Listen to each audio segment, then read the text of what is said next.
From the outside, it's a lovely Hoover home built in the 60s, but within 30 days of moving in, the Earlys started getting sick. It was pretty quick. I would say within a couple of weeks, our daughter got this lingering cough, was always getting ear infections. Kendall started experiencing some cardiac issues, and then every couple of weeks I would just get this like weird nighttime cough.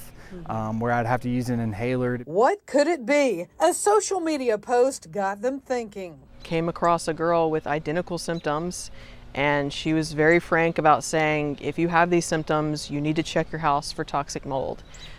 So I did. I ordered tests that day. At-home tests like these confirmed their fears, and they called in professionals. That the levels in our house were actually 500 times above normal. The family was told to leave immediately and leave everything behind. We have found all the places that it's hiding, essentially. There is no visible mold. I think that's the scariest part of all, is that it's all hidden. You feel helpless in the moment when it's happening. It never crossed my mind.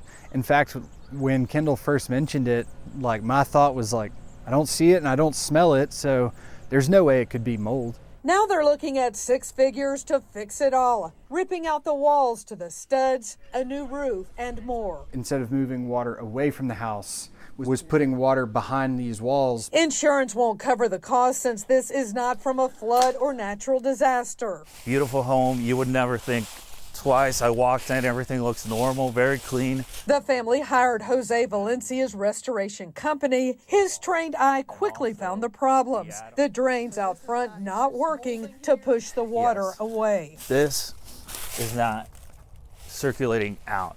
Leaks in the roof, and in addition, pulling on the roof to create a gap, allowing water to pour into cavities in the wall. The worst area is around back. There's 90,000 count of spores. That's super high. It's usually between 200 and 500. And down in the basement. There's spores everywhere right now. Valencia says a home inspector won't necessarily catch all of this. You need to ask specifically for a mold test. A long exposure to mold at any age can be very dangerous. Valencia explains mold issues are more common than you think. These photos show a job they worked at an apartment complex. As for the Earlys. And so your house sitting here now, is it worthless?